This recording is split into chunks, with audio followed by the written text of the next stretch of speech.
नमस्कार मैत्रिणींनो, उज्ज्वलाच किचन कट्ट्यामध्ये आपले सर्वांचं स्वागत आहे। आज आहे ना आपण एक नवीन पदार्थ नाश्त्यासाठी बनवणार आहोत।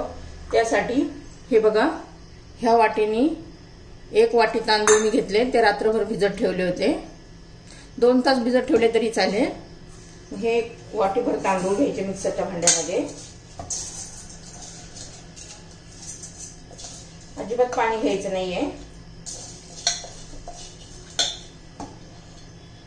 हे एक वाटी तांदूळ आणि ह्याच वाटीने अर्धी वाटी दही घालायचं आहे।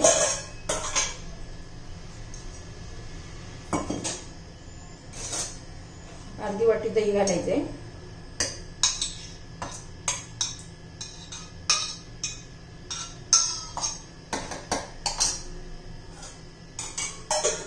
आता हे मिक्सर मध्ये मी बारीक करून घेतीये। एकदम बारीक पेस्ट करून घ्यायची आहे, बारीक रव्यासारखी। हे बघा, आपण ही बारीक पेस्ट करून घेतली आहे दही आणि तांदळाची।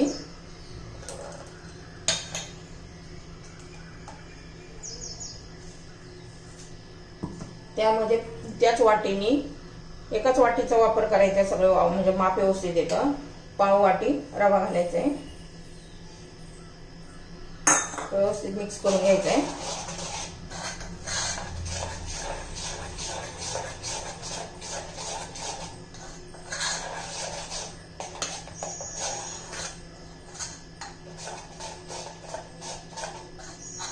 व्यवस्थित मिक्स झालेला आहे।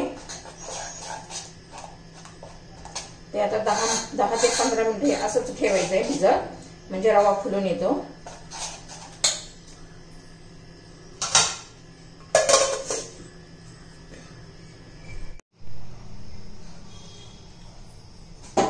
हे बघा, आपण आता नारळाची चटणी बनवणार आहोत खोबऱ्याची। त्यासाठी पहिले खोबरं चिरून घेतो। ओलं खोबरं पाहिजे असं जास्त चटणी छान होते। ओलं खोबरं नाही, मी सुक्या खोबऱ्याची बनवली आहे। पहिले खोबरं चिरून घेते, बारीक पीस तुकडे करून घेते।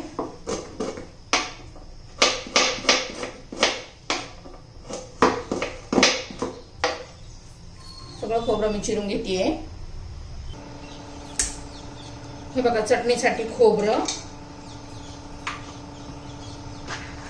शेंगदाणे, लसूण, आलं, कोथिंबीर, कढीपत्त्याची पानं 4-5, 2 मिरच्या, चवीनुसार मीठ घालायचे।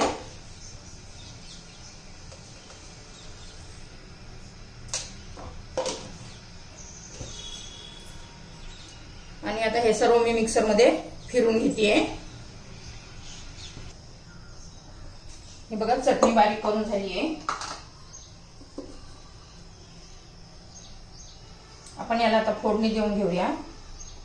आपण जे रवा तांदळाचं बॅटर केले त्यात पण फोडणी घालायची आणि याच्यात पण फोडणी द्यायची आहे, जिरी, मोहरी, कढीपत्त्याची। माझी रेसिपी बघा, आवडली तर लाईक, शेअर आणि सबस्क्राईब पण करा।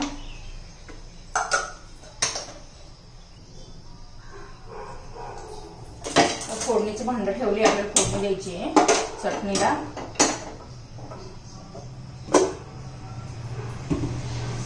त्यात तेल घालते।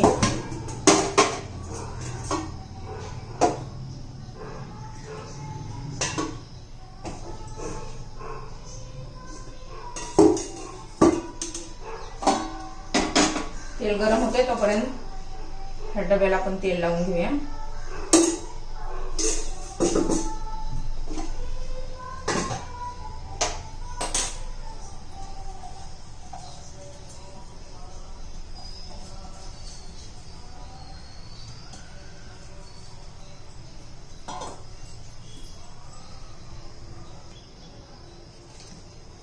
आपण आता ह्या बॅटर मध्ये मीठ घालून घेऊया।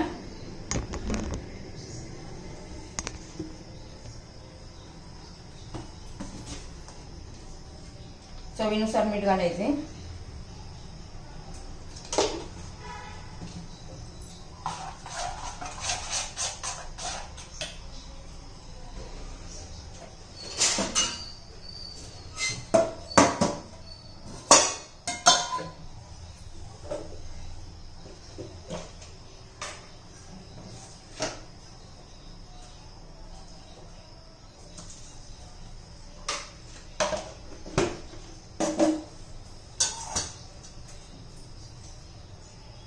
तेल गरम झालेले आहे,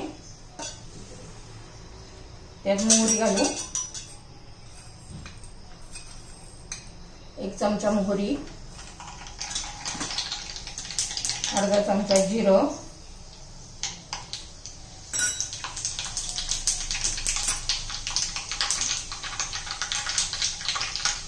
जिरं मोहरी तडतडली तर कढीपत्ता घालायचा,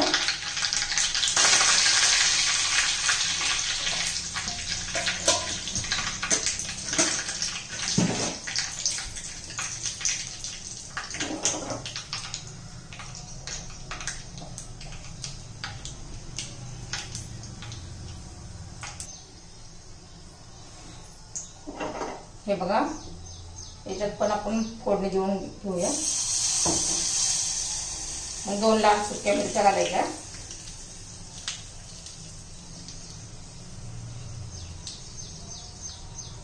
ही चटणीत ओतून घ्यायचं,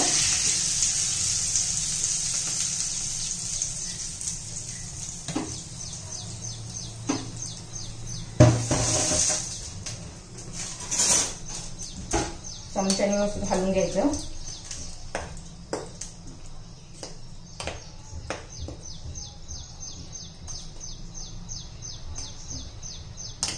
बघा चटणी तयार, चटणी आपली तयार झाली आहे। इथे बॅटर पण घालून घेऊया,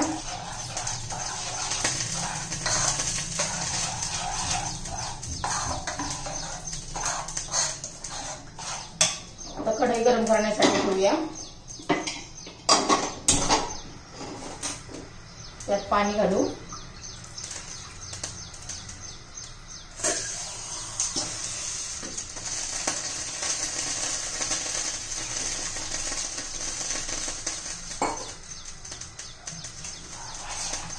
पाणी गरम करण्यासाठी ठेवले। आता या डब्याला आपण तेल लावून घेतलेलं आहे,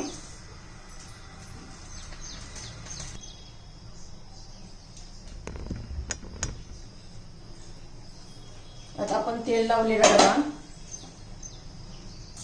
याच्यात ठेवायचा, म्हणजे गरम होईल तो, आणि 1 इनोचं पाकिट घालायचं,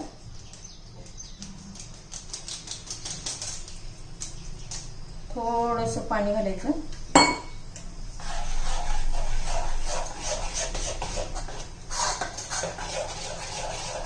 इनो घातल्याला लगेच ते बॅटर ओतून घ्यायचं 1 मिनिटाच्या आत।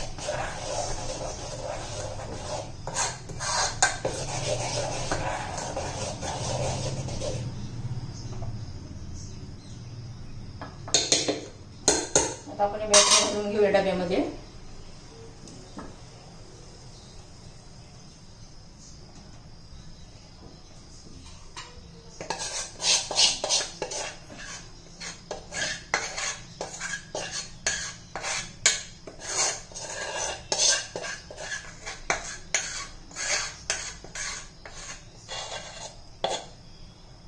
आणि आता झाकण लावून ठेवून द्यायचं। पहिले 5 मिनिटं हाय फ्लेमवर ठेवायचं मोठ्या गॅसवर, आणि नंतर 15 मिनिटं लो फ्लेमवर ठेवायचं। हे बघा झालं का बघूया, हे बघा झाले, आपण गॅस बंद करूया आणि काढून घेऊया। जरा थंड झाल्यावर वड्या पाडून घेऊया। हे बघा मी डब्यातनं काढून घेतलेलं आहे, त्याला आता आपण काप करून घेऊया।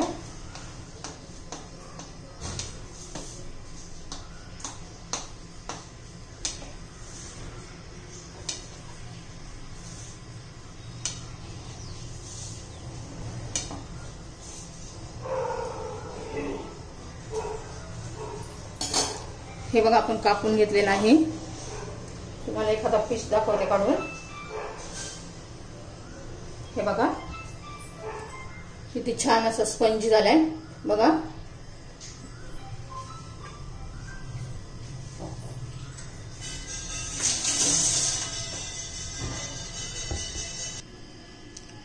हे बघा किती छान दिसते बघा, आपला नाश्ता तयार।